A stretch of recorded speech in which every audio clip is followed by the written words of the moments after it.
Hello friends, news మంత్ర ఛానల్కి స్వాగతం. 2001వ సంవత్సరం టాలీవుడ్ చరిత్రలో ఒక విచిత్రమైన, ఎప్పటికీ గుర్తుండిపోయే సంవత్సరమని మీకు తెలుసా? ఎందుకంటే ఆ ఏడాది మన బాక్సాఫీస్ని శాసించే ఇద్దరు టాప్ హీరోలు మెగాస్టార్ చిరంజీవి మరియు నటసింహం నందమూరి బాలకృష్ణ తమ రెగ్యులర్ మాస్ ఇమేజ్ని పక్కన పెట్టి ఒక సరికొత్త ప్రయోగానికి తెరతీశారు.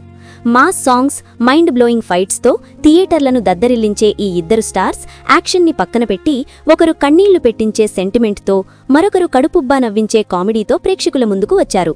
ఆ సినిమాలే చిరంజీవి గారి డాడీ, బాలకృష్ణ గారి భలేవాడివి బాసు. అసలు అప్పట్లో ఈ ఇద్దరూ ఎందుకిలాంటి డెసిషన్ తీసుకున్నారు? సెంటిమెంట్తో మెగాస్టార్ మ్యాజిక్ వర్కౌట్ అయిందా, లేక కామెడీతో బాలయ్య బాబు గెలిచారా? ఈరోజు మనం ఈ రెండు సినిమాల మేకింగ్, బాక్సాఫీస్ కలెక్షన్స్ మరియు కొన్ని రేర్ అన్నోన్ ఫ్యాక్ట్స్ గురించి డీటెయిల్డ్గా మాట్లాడుకుందాం. ఆ టైంలో ఇండస్ట్రీ సిచ్యువేషన్ ఎలా ఉందంటే, 2001 సంక్రాంతికి బాలకృష్ణ గారు నరసింహనాయుడు సినిమాతో ఒక ఇండస్ట్రీ హిట్ కొట్టి టాలీవుడ్ రికార్డులను తిరగరాశారు. ఆ సినిమా క్రియేట్ చేసిన సెన్సేషన్ అంతా ఇంతా కాదు. థియేటర్లలో కలెక్షన్ల సునామీ సృష్టిస్తూ ఫ్యాక్షన్ ట్రెండ్కి కేర్ ఆఫ్ అడ్రస్గా మారారు. అలాంటి పీక్ మాస్ ఇమేజ్ ఉన్న టైంలో ఆ వెంటనే తన నెక్స్ట్ సినిమాగా పిఏ అరుణ్ ప్రసాద్ దర్శకత్వంలో భలేవాడివి బాసు అనే ఒక అవుట్ అండ్ అవుట్ కామెడీ ఎంటర్టైనర్ని ఎంచుకోవడం ట్రేడ్ వర్గాలను సైతం ఆశ్చర్యపరిచింది. మరోవైపు చిరంజీవి గారు కూడా దానికి తగ్గట్టుగానే ఆలోచించారు. ఒక పక్క హిట్స్ ఫ్లాప్స్తో సంబంధం లేకుండా తనదైన మార్క్ చూపిస్తున్న చిరు ఆ వెంటనే సురేష్ కృష్ణ దర్శకత్వంలో ఒక కంప్లీట్ ఫ్యామిలీ ఎమోషనల్ డ్రామాగా డాడీ సినిమాని సెట్స్ పైకి తీసుకెళ్లారు. అప్పట్లో ఒక star commercial hero complete family మ్యాన్గా, ఒక చిన్న పాపకు తండ్రిగా నటించడం అనేది చాలా పెద్ద రిస్క్. కానీ ఆయన ఆ రిస్క్ని చాలా కాన్ఫిడెంట్గా తీసుకున్నారు. ఈ రెండు సినిమాల కాస్ట్ అండ్ క్రూ విషయానికి వస్తే, రెండూ భారీ బడ్జెట్తో, అగ్రశ్రేణి సాంకేతిక నిపుణులతో తెరకెక్కాయి. డాడీ సినిమాలో చిరంజీవి గారికి జోడీగా సిమ్రన్ నటించగా, రాజేంద్ర ప్రసాద్ గారి పాత్ర సినిమాకి మంచి సపోర్ట్ ఇచ్చింది. సురేష్ కృష్ణ గారి డైరెక్షన్తో పాటు ఎస్ఏ రాజ్ కుమార్ ఇచ్చిన మ్యూజిక్ సినిమాకి ప్రాణం పోసింది. ముఖ్యంగా నా ప్రాణమా సుస్వాగతం పాటైతే అప్పట్లో కుర్రకారికి ఫేవరెట్ మెలడీ.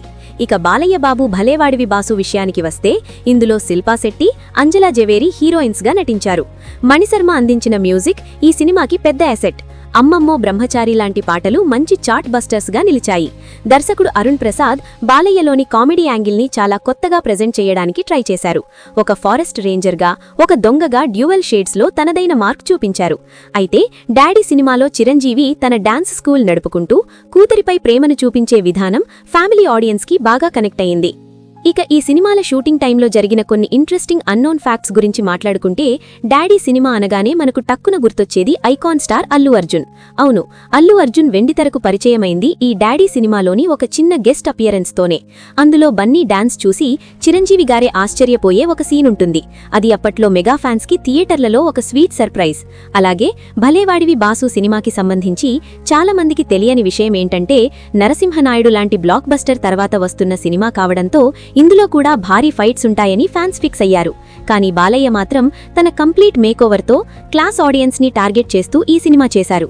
అప్పట్లో ఈ సినిమా కోసం వేసిన ఫారెస్ట్ సెట్కి చాలా ఖర్చు పెట్టారు.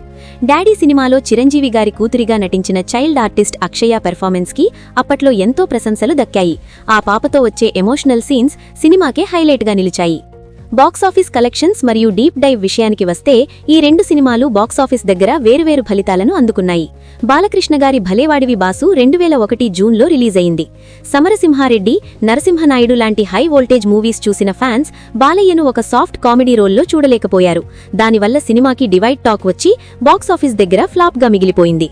కలెక్షన్ల పరంగా దెబ్బతిన్నా టీవీల్లో వచ్చాక మాత్రం ఈ సినిమాకి డీసెంట్ రెస్పాన్స్ వచ్చింది.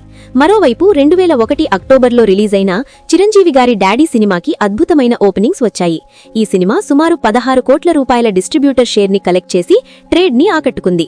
అప్పటి టికెట్ రేట్లు చాలా తక్కువ ఉన్న రోజుల్లోనే ఆ రేంజ్ షేర్ రాబట్టడమంటే అది కేవలం చిరంజీవి గారి స్టార్డమ్ వల్లే సాధ్యమైంది. ఏ సెంటర్స్లో ఫ్యామిలీ ఆడియన్స్ డాడీ సినిమాకి బ్రహ్మరథం పట్టారు.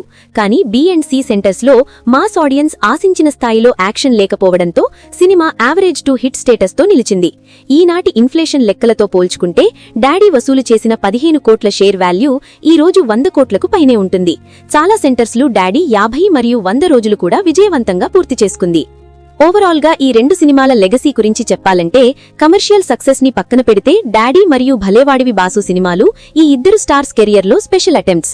ఎంతో ఫాలోయింగ్ ఉన్న హీరోలు మూసధోరణికి భిన్నంగా ఫ్యాన్స్ ఏమనుకుంటారు అని భయపడకుండా తమలోని కొత్త కోణాన్ని పరిచయం చేసిన సినిమాలివి. డాడీ సినిమా ద్వారా చిరంజీవి గారు ఒక అద్భుతమైన ఎమోషనల్ యాక్టర్ ని చూపిస్తే భలేవాడివి బాసు ద్వారా బాలకృష్ణ గారు తనలోని సెన్స్ ఆఫ్ హ్యూమర్ ని బయటపెట్టారు. ఈ 2 సినిమాలు టాలీవుడ్ హీరోలు తమ ఇమేజ్ చటాన్ని బద్దలు కొట్టడానికి వేసిన బలమైన అడుగులుగా ఎప్పటికీ నిలిచిపోతాయి. మరి ఈ వీడియో చూస్తున్న మీలో ఎంతమంది డాడీ సినిమాని భలేవాడివి బాసు సినిమాని అప్పట్లో థియేటర్లలో చూశారు? డాడీ క్లైమాక్స్ చూసి మీలో ఎంతమంది కన్నీళ్లు పెట్టుకున్నారు? అలాగే బాలయ్య కామెడీ మీకు ఎలా అనిపించింది? మీ స్వీట్ మెమొరీస్ ని, మీ వాల్యుబుల్ ఒపీనియన్స్ ని కింద కమెంట్స్ లో మాతో షేర్ చేసుకోండి. ఈ అనాలిసిస్ మీకు నచ్చితే వీడియోని లైక్ చేయండి.